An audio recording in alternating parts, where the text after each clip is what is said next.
No, es el número grande, me decían. Ah, y el versículo, el chiquito. Ah, bueno, vale, pues ya nos aclaramos, ¿no? Y ustedes habrán podido comprobar, desde que se han convertido, desde que comenzaron a asistir a la iglesia hasta el día de hoy, que han aprendido, que han crecido y todo eso. Pero nos vamos a encontrar muchas veces a lo largo de la vida con circunstancias, con situaciones en las que vamos a tener que orar seriamente al Señor y decirle, como le decían los siervos suyos en la palabra, Señor, háblanos, Señor, muéstranos el camino. Ilumíname, Señor, si la decisión que estoy tomando es la correcta.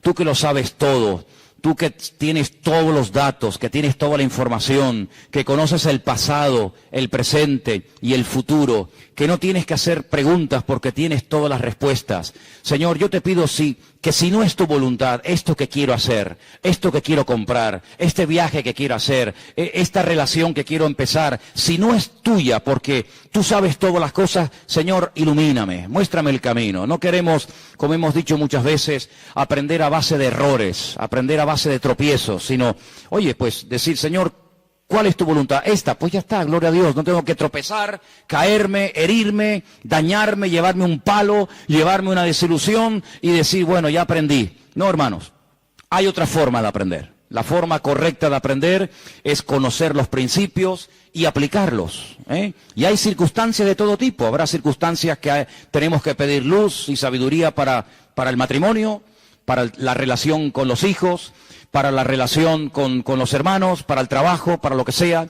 Y entonces hay momentos en la vida en los que tenemos que pedirse, porque todos y cada uno de nosotros tenemos nuestras vidas, nuestras familias. Unos viven en unas circunstancias, otros en otras circunstancias. Tal vez a algunos les preocupa su futuro, a otros les preocupa su presente, a unos su situación laboral, su aspecto económico, o en fin, tantas y tantas situaciones y circunstancias, ¿verdad?, que podríamos comentar. Entonces tenemos que desarrollar el discernimiento espiritual, conocer la palabra de Dios, saber aplicar lo que hemos leído en momentos puntuales, como por ejemplo este que hemos oído esta tarde, o cualquier otra situación. Y no tenemos que imitar, puede ser que a lo mejor una familia, un hermano, un ministerio, haya hecho algo que tú dices, bueno, pero es que yo no lo veo así, pero es que tú no tienes que imitar ni seguir a nadie, sino tú lo que tienes que hacer es descubrir la voluntad, el propósito, el diseño de Dios para tu vida, y cada circunstancia es diferente, pero para todos les digo algo, que todos tenemos el mismo Dios. ¿Cuántos dicen amén? A veces hay hermanos que con su buena voluntad, a mí me ha pasado y a ustedes seguramente también, no, tú tienes que hacer esto, pero no, tú tienes que hacerlo porque yo lo hice. Sí, me parece muy bien, pero no nos olvidemos, hermanos, de que los consejos son eso, son consejos, ¿verdad? Pueden ser consejos basados en la experiencia, pueden ser consejos de una persona que ya tiene una trayectoria, unos años en la vida, pero no dejan de ser consejos.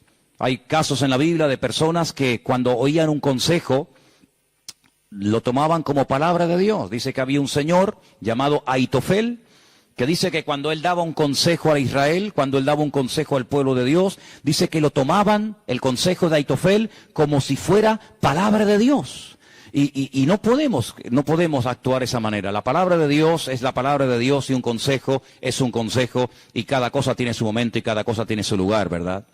Ahora, Dios a lo largo de nuestra vida, de nuestra trayectoria, de nuestro caminar con el Señor, nos va a ir mostrando diferentes señales por el camino. Yo creo que una vez les comenté a ustedes que cuando, por ejemplo, vas por la carretera y quieres ir a un lugar en particular, pues desde que sales de tu casa hasta que llegas a tu destino, vas viendo por el camino señales, ¿verdad? Señales que te indican la velocidad a la que puedes ir, señales que te indican que tal vez dentro de unos cuantos kilómetros o dentro de unos cuantos metros hay una curva cerrada y tienes que levantar el pie del acelerador, no sea que salgas de la curva despedido. Señales de todo tipo, señales informativas, señales de prohibición, señales de obligación, por el tamaño, por el color, ¿verdad? Pues todos sabemos que hay todo un lenguaje en cuanto a las señales de tráfico. La Biblia está llena de señales. El problema es que muchas veces la gente ve esas señales, pero no sabe cómo actuar. A veces la gente tiene un problema, no sé, de la índole que sea, físico, espiritual, económico, familiar, y se derrumban. Y es una señal, es una forma a través de la cual tú puedes llegar a descubrir otro aspecto del Señor. Y quiero decirles que en el Antiguo Testamento, sobre todo, Ustedes van a encontrar a personas que en su trayectoria con el Señor, en su avance con el Señor, iban descubriendo distintas partes, permítame la expresión, de la naturaleza, de la esencia de Dios. Había gente que conocía a Dios como sanador, pero había otra gente que no necesitaba descubrir a Dios como sanador porque no estaban enfermos. Pero había momentos en los que había que descubrir la naturaleza, la esencia de Dios en cualquier otro área, ¿verdad? Entonces vamos a ver en esta tarde, a la luz de diferentes pasajes, cómo tenemos que prestar atención a las palabras, a lo que el Señor nos ha dejado en el camino como señales, para no caer en el error, y repito, para no aprender a través de los errores, sino aprender a través de los principios. Vamos a ir al libro de Josué. Solamente voy a leer un versículo, después iremos a Primera de Reyes. Pero en el libro de Josué, el capítulo 6, nos habla de algo que fue mucho más que la conquista de una ciudad. La gente dice, bueno, cruzaron el río Jordán, fueron, atacaron Jericó, la conquistaron, la destruyeron. Una mujer llamada Rahab forma parte del pueblo de Israel y ya está. No, hermano, vamos a ver, eso es simplemente así, superficialmente lo que vemos. Pero la toma de la ciudad de Jericó es un botón de muestra, un punto de referencia que a ellos les va a servir para que en las próximas conquistas, en los próximos obstáculos naturales o espirituales que se encuentren en el camino, ellos recuerden lo que allí ocurrió. Quiero decirles que, por ejemplo, cuando ellos cruzan el río Jordán, Josué manda a hacer algo aparentemente extraño, algo que a lo mejor nosotros no hubiéramos hecho, pero vino muy bien aquello. Él dice, mira, el Señor aquí ha abierto el mar, el río Jordán, hemos cruzado, la generación pasada cruzó un mar, ahora nosotros cruzamos un río, pero es igual. Pero vamos a hacer algo. Vamos a extraer 12 enormes piedras del fondo del río Jordán, las vamos a poner en la orilla, después el río otra vez va a discurrir normalmente, y entonces el día de mañana, cuando nuestros hijos, los vecinos, o la gente que pase por aquí y vea esta especie de monumento extraño, abstracto diríamos, de 12 piedras, una encima de la otra, y pregunten, oye, ¿esto qué significa? ¿Tiene alguna interpretación, algún significado, alguna aplicación espiritual? Nosotros utilizaremos la pregunta para decirle a la gente que aquí el Señor hizo un milagro. Que estas piedras que ustedes ven ahora fuera del río Jordán estuvieron un día en el fondo del río Jordán. Y esto nos va a servir como plataforma para explicar, para decirle a la gente que nuestro Dios aquí hizo un milagro a favor de su pueblo. Esto será una especie de testigo mudo, ¿verdad? Una especie de monumento conmemorativo de que un día aquí vimos la gloria del Señor. Oye, estupendo, y ahí quedó. Pero más adelante dice la Biblia que cuando la ciudad de Jericó es destruida, Josué en el capítulo 6, versículo 26, dijo una palabra referente a esa ciudad recién conquistada, recién destruida. Y las vamos a leer esta tarde con sumo detenimiento. Repito, Josué, capítulo 6, verso 26. En aquel tiempo Josué hizo un juramento y dijo, maldito delante del Señor el hombre que se levantare y reedificare esta ciudad de Jericó. Sobre su primogénito eche los cimientos de ella, y sobre su hijo menor asiente sus puertas. Y esa palabra quedó ahí, pero pasó de generación en generación, de padres a hijos, de hijos a nietos, etcétera, etcétera. De tal manera que todo el mundo sabía que un día en ese valle, en esa explanada cerca del río Jordán, existió una enorme ciudad llamada Jericó, donde vivían miles y miles de personas que no quisieron rendirse al pueblo de Dios, que no quisieron entregar la ciudad al pueblo de Dios, sino que se encerraron en ellos mismos y creían que aquellos muros, que por cierto eran dobles, les iban a proteger del ataque del pueblo de Israel. Y aquí el Señor nos demostró que no se ganó esta ciudad con poderío militar, ni con pedradas, ni con jabalinas, sino que ocurrió algo que nunca más volvió a ocurrir en la historia. Y es que las murallas, sin mover un dedo, sino simplemente por obedecer al mandato del Señor, estas murallas se derrumbaron. sobre sí mismas. Nadie movió un dedo, simplemente fue un acto de obediencia. Un acto de obediencia, porque el que reconstruyera Jericó, esto es lo que le iba a pasar. Pero a ti lo que te va a pasar es que por culpa tuya, el país va a entrar en una hambruna y en una crisis sin precedente, porque a partir de hoy, durante 3 años y medio, aquí no va a caer ni una sola gota de lluvia, ni rocío durante la noche. Acab se fue a su casa, el Señor le dice a Elías, sal corriendo, huye. Hay momentos en la Biblia en los que a Dios le dice a grandes hombres de Dios, salgan corriendo, huyan. Elías se va hacia el sur del país, se va al arroyo de Querib. La Biblia nos enseña que de momento había agua, él podía estar allí tranquilo. Por la mañana y por la tarde, cuervos venían con pan y con carne, y comenzó la sequía en todo el país. La Biblia nos enseña que efectivamente durante 1260 días, 42 meses, 3 años y medio, no cayó ni una gota de lluvia del cielo. La hambruna era terrible. Cuando el arroyo en el que Elías está escondido se seca, el Señor le dice a Elías, vete fuera a otro lugar, porque yo le he dado la orden a una viuda de que te sustente y de que te dé de comer. Elías se levanta, se va al extranjero, y cuando llega a la ciudad, se encuentra una mujer que le dice, ¿me das un vaso de agua, por favor? La mujer va, pero antes de que fuera a buscar el vaso de agua, le dice, y también tráeme una torta de pan. Y la mujer le dice, el agua te lo puedo traer, porque tenemos abundancia de agua, mientras ustedes en Israel se están muriendo de sed. Pero la torta de pan no te la puedo traer porque solamente me queda un poquito de harina y un poquito de aceite en la vasija. Y ahora mismo había salido al campo para buscar unos trocitos de palo, para hacer una hoguera, un fuego, y comer el último trozo de harina, el último trozo de pan que voy a cocinar y esperar morirme. Y Elías le dice, no morirás. Tú vete, haz esa torta de pan y me la traes a mí primero. En obediencia, la mujer podía haber dicho, ¿cómo? Tengo un hijo pequeño y te vuelvo a repetir que lo único que me queda es un trozo de pan para mi hijo y para mí. Y tú ahora me pides que yo no le dé de comer a mi hijo, que no coma yo y que te lo dé a ti primero. Pero sin embargo ella no protesta, ella se va, prepara el pan para Elías, se lo lleva y ahora le dice Elías, ahora vete a tu casa porque mientras yo esté contigo, mientras yo esté en esta ciudad, nunca faltará ni la harina ni el aceite en tu casa.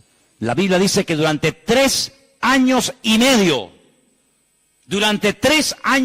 que fue el tiempo que dejó de llover, ni la harina ni el aceite faltó en la casa de la viuda. ¿Cuántos dicen amén? ¿Te imaginas que nos pasara eso? Abrir la nevera, sacar el embutido, huevos, leche, lo que haya, hacer la comida, volver a abrirla y que nunca se acabe durante 3 años y medio. ¿Te gustaría, hermana? ¿Te gustaría no tener que ir al supermercado durante 3 años y medio? Oye, ¿no se me acaba nunca el arroz? ¿No se me acaba nunca los huevos, la carne, la harina, el pescado? Es increíble. ¿Y cuánto tiempo lleva esto? 3 años y medio. 3 años y medio. Y abro la nevera y cada vez está más llena. Eso fue lo que le pasó a la mujer. Pero ¿cuándo comenzó a ocurrir ese milagro en el hogar de esta pobre viuda? Cuando ella le creyó. Porque no te olvides que el Señor le había dado una orden a la viuda, alimenta a mi siervo todo el tiempo que esté en tu casa. Y cuando uno recibe una orden, una palabra del Señor, no es para decir, hermano, me aprendí un versículo nuevo de la Biblia, hermano, sé un capítulo nuevo de la Biblia, sé algo más de la Escritura. No, no. No es simplemente para que engordes el cerebro y para que puedas presumir del gran conocimiento que tienes, sino que el conocimiento te compromete. Y cuando te comprometes con el Señor, tarde o temprano vendrá el momento en el que tienes que demostrar que lo que has aprendido estás dispuesto a aplicarlo en tu vida. ¿Cuántos dicen amén? Así que si crees que yo te voy a proveer, esto hay que demostrarlo. Y por eso Elías, que no es un cara dura, permítame la expresión, sino está probando a la mujer, le dice, dame a mí primero. ¿Estás dispuesta a desprenderte de lo único que te queda para dármela a mí primero? Otro hubiese dicho, no, lo siento, agua toda la que quieras, pero la comida es para mí y para mi hijo. Pero allí el Señor rompió algo. Rompió a veces el miedo al futuro. Rompió el miedo de decir, bueno, ¿y si me quedo sin nada? Allí el Señor rompió ese temor, esa inseguridad a lo que pueda venir. Y entonces comenzó el milagro. Y la Biblia dice, repito, que nunca faltó ni el aceite ni la harina en esa casa. Yo pregunto, hermanos, ¿el Dios de Elías es diferente al Dios que nosotros adoramos y honramos y creemos hoy en día en Él? ¿No es el mismo Dios? Pues el mismo Dios que sustentó, el mismo Dios que cuidó, el mismo Dios que guió e hizo milagros por la viuda y por Elías y por todos los siervos suyos a lo largo de la historia, es nuestro Dios. Confiemos en Él, no tengamos ninguna duda, no le demos lugar a la duda, al temor, porque la fe mueve montañas y sin fe es imposible agradar a Dios. ¿Cuántos dicen amén? Así que los hijos que has perdido, los has perdido porque tú has sido una persona que ha quebrantado la palabra, y cuando una persona va más allá y quiebra la palabra de Dios, amigo, las consecuencias tarde o temprano vendrán. Pero digamos que esta es la parte negativa. No podías construir, no podías reconstruir Jericó porque tu hijo mayor va a morir, porque tu hijo menor va a morir. Esa es, digamos, una cara de la moneda. Pero la otra cara de la moneda la vemos en la casa de la viuda, cuando le dice, si me das primero a mí, y te fías de que yo estoy aquí, nunca faltará harina ni nunca faltará aceite en tu casa. Así que fijaros, hermanos, por desobediencia a lo que se puede perder, pero por obediencia al Señor y por fe en el Señor, todas las cosas que podemos conseguir de gloria en gloria y de victoria en victoria. ¿Cuántos dicen amén? Quiero leer un momentito y voy terminando, porque uno dice, ¿realmente Acab era tan malo? ¿O fue que la mujer con la que se casó lo convirtió en una persona mala?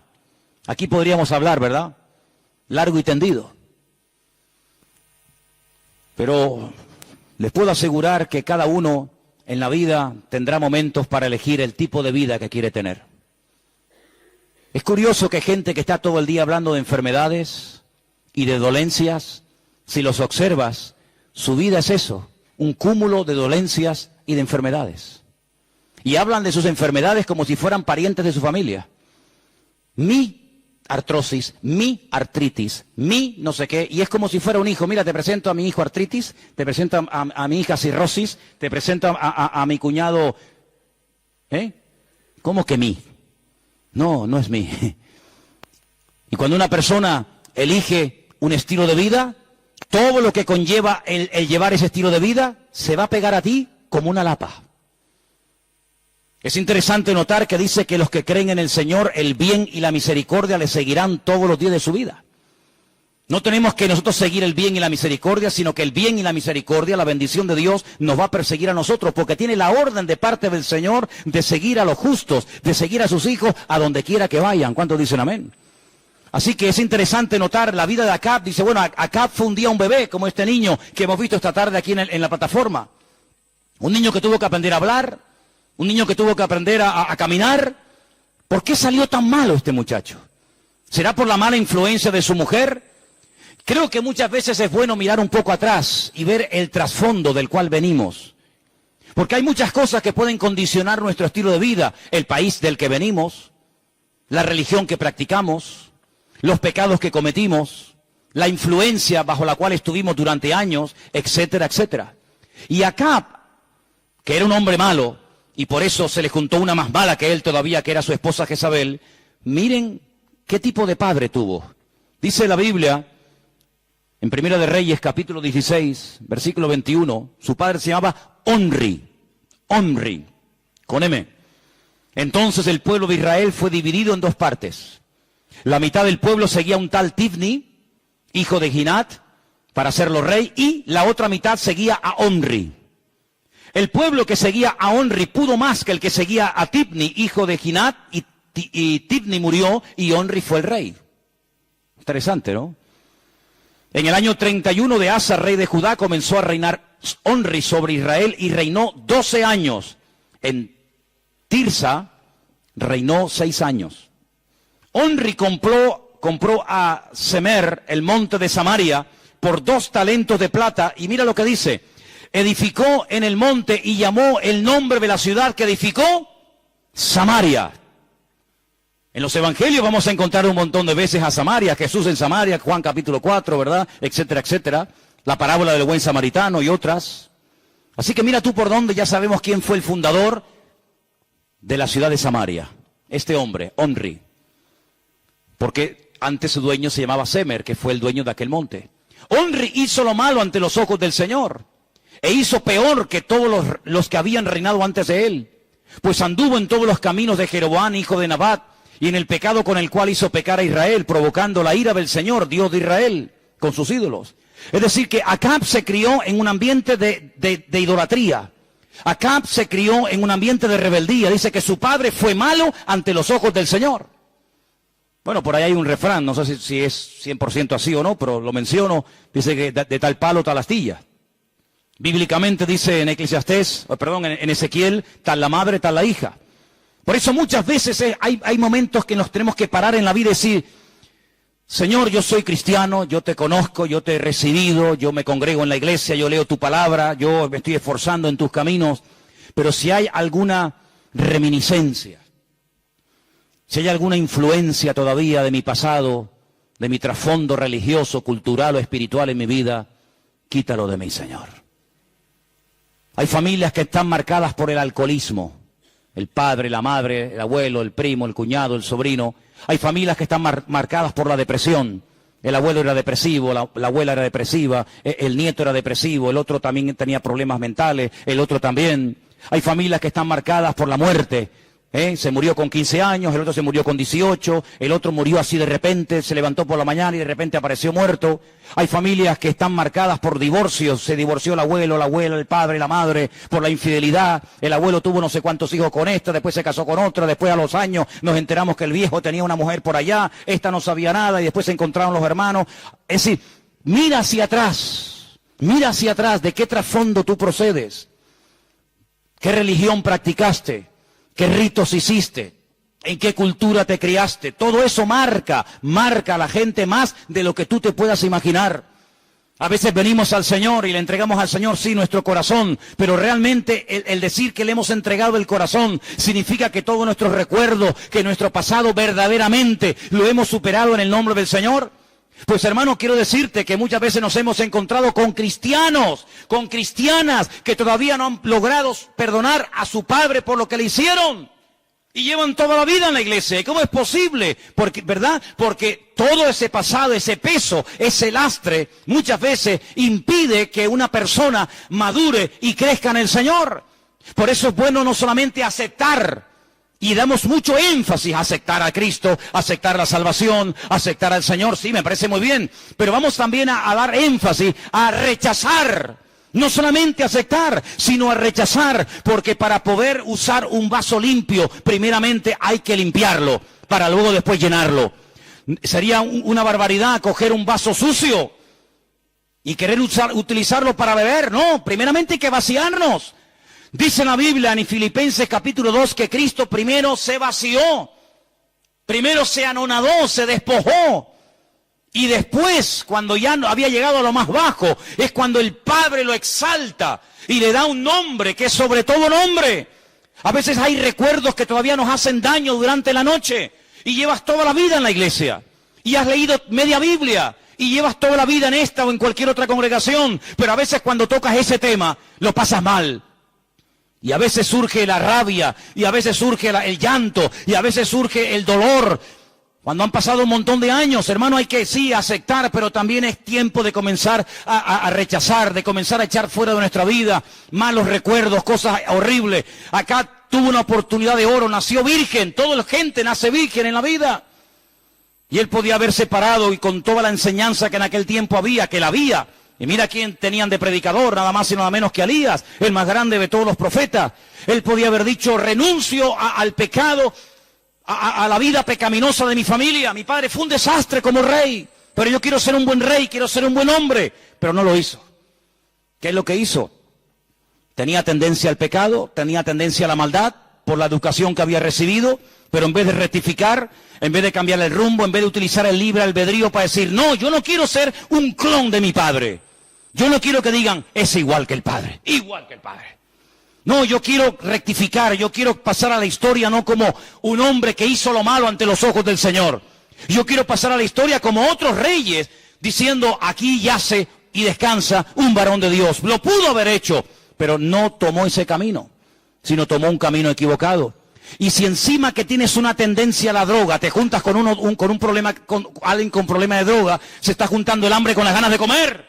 Si tienes un problema de homosexualidad y no lo has superado totalmente y te juntas con otro que también lo tiene, tarde o temprano los dos ciegos caerán en el mismo hoyo. Si tienes un problema de la índole que sea, procura buscar el opuesto y no alguien que se parezca a ti, porque si no los dos, al final en un momento de debilidad, caerán los dos en el mismo hoyo. Si tienes tendencia al desánimo, a la depresión, hermana y hermano, búscate a un hombre de Dios, no un mequetrefe, que esté todo el día, ¿cómo está? No te busques un lloricón, búscate un hombre, para que cuando caigas, él te pueda levantar. Pero si tienes, hermana, tendencia al desánimo, a la depresión, una inseguridad contigo misma porque te han humillado, te han maltratado, nunca te han valorado como mujer, etcétera, etcétera, y te casas con un mequetrefe, acomplejado, vago, que no sabe hacer lado con un canuto, al final te va a terminar contagiando él a ti. Busca el opuesto, querido hermano. Si eres demasiado lanzado, búscate a otro que te diga, ya, yo no corras tanto, vieja. Busca un equilibrio en tu vida. Busca un equilibrio. El diablo generalmente te va a querer poner en tu vida a alguien que tenga los mismos complejos que tú, los mismos problemas que tú, porque Dios los cría y el diablo los junta. ¿No habéis oído ese refrán? Hay por allí un acomplejado, vive en Alaska, con los osos polares, se viene a vivir a Tenerife. Así. Esquimal, no sabe español, no sabe nada, es un acomplejado. Se viene a Santa Cruz de Tenerife. ¿Y a quién conoce? En las Ramblas sale una tarde de paseo y se encuentra a otro acomplejado como él.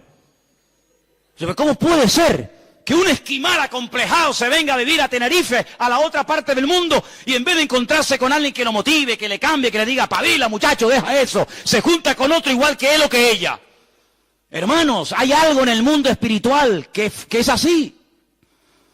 Por eso la palabra de Dios nos enseña, y el Señor dice que nos va a poner a alguien, y mira lo que dice la Biblia, hierro con hierro se aguza. ¿Cuántos dicen amén?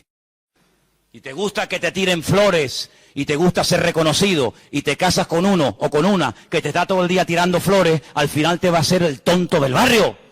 Tienes que casarte con alguien, juntarte con alguien que te baje los humos y te diga, pero ¿tú de qué vas? Si eres más feo que un coche por abajo, hombre. Claro, hermano. Pero tienes que decirle, Señor, pon a una persona a mi lado que no, yo no quiero rodearme de pelotas, con gente que endulce mis oídos, sino con gente que me diga lo que tengo que oír para cambiar, porque sin confrontación no hay cambio. ¿Cuántos dicen amén? Así que, hermano, ¿has visto a tu padre cómo terminó? En la ruina total. ¿Cómo terminó Hillel? Sacrificando a sus hijos. ¿Total para qué? Para decir, yo fui el que reconstruí Jericó. ¿Y merece la pena? ¿Y cómo vas a terminar tú? La Biblia nos enseña que acá fue un hombre que desperdició muchos años de su vida. Pero yo quiero decirte en esta tarde que por muy bajo que nos hayamos caído o separado, siempre hay remedio en el nombre del Señor. Y déjame solamente darte este dato y termino. En el versículo, estamos en el 16, 24, dice que edificó Samaria. Vayitem, dice en hebreo, Vayitem. Y en el versículo 34 dice, reedificó a Jericó, Baná. Es el mismo verbo. Es el mismo verbo. Y fíjate que si ves el verbo construir, tiene exactamente las mismas letras que la palabra ben, que significa hijo. O, al revés, si ves y estudias la palabra hijo en hebreo, que es ben, tiene las letras del verbo construir. Es decir, que un hijo es una, entre comillas, una construcción, una prolongación de mi vida. ¿Samaria qué era? ¿Qué significa Samaria? Lugar alto, atalaya. Me siento superior a los demás. Por eso, ¿quién la construyó? Onri. Una persona que creía que podía desafiar a Dios y a él no le iba a pasar nada, y mira cómo terminó. ¿Quién reconstruyó la ciudad de Jericó? Una persona que sabía perfectamente el elevadísimo precio que se pagaría si se te ocurre levantar una piedra de Jericó, sacrificando a sus hijos, pero era como una proyección de su soberbia y una proyección de su arrogancia. Nosotros tenemos la capacidad, Dios nos la dio, Dios nos diseñó con la capacidad de poder reproducirnos. Sí, claro que sí, gracias a Dios, tenemos esa capacidad. Pero también espiritualmente nos reproducimos y muchas veces sin querer. Muchas veces esa persona que tú trajiste a la iglesia, ese amigo, ese compañero de trabajo que tú invitaste y trajiste al culto, y tú fuiste su padre espiritual, el que, vamos a decirlo, lo parió espiritualmente hablando, pues te estás proyectando en él. Va a terminar orando, hablando, leyendo la palabra, llegando al nivel espiritual que tú le estás transmitiendo a su vida. Por eso es muy importante que nos demos cuenta de que nuestra vida no es una vida hermética, encerrado en nosotros mismos, donde yo entro, salgo y yo paso de todo, sino que tu vida también se reproduce espiritualmente. Y qué triste cuando vemos a la vida del rey Acab, que podía haber llegado a ser un gran rey, que tiró toda la fortuna, hipotecó al país, porque para tener contenta a Jezabel comenzó a construir y edificar templos por toda la ciudad como hizo el rey Salomón. Terrible, terrible, ¿verdad? Así que vamos a orar en esta tarde para que el Señor nos abra los ojos y las advertencias que veamos, cuando veamos a uno que desobedeció y terminó fatal, abre los ojos. Y tú dices, a mí no me va a pasar, yo no quiero que me pase lo que le pasó a él. Cuando tú veas a una persona que se apartó de los caminos del Señor, y al principio todo bien, no pasaba nada, y volvió otra vez a caer en lo que dice él que había superado, eso para ti es una señal en el camino. Ojo, cuidado, cuidado, este estaba más fuerte que tú, este se congregaba más que tú, este leía más la palabra que tú, este aparentemente era más crecido en el Señor que tú, y mira cómo terminó por separarse de los caminos del Señor. No es para que te desanimes, no es para que digas, no merece la pena luchar, salir de este vicio, salir de este antro de problemas. ¿Por qué? Porque este estaba mejor que yo, este hasta predicaba, este llevaba responsabilidad, y mira cómo está, y yo dónde voy. No es para que te vengas abajo, es al contrario, es para decir, pues si este, que aparentemente estaba aquí, y mira ahora cómo cayó, yo voy a abrir los ojos para decir, amigo, pues si el grande cayó, yo que soy más pequeño, yo también puedo caer. Entonces eso nos tiene que llevar a la humildad, a decir, Dios mío, dame fuerzas para no imitar al que cayó, sino para imitar al que no cayó. ¿Cuántos dicen amén? Cierra tus ojos, hermano. Anímate en el Señor en esta tarde, ¿sí? Anímate en el Señor. Agradécele al Señor en esta tarde las señales, los consejos, las palabras que te va dando el Señor cada día.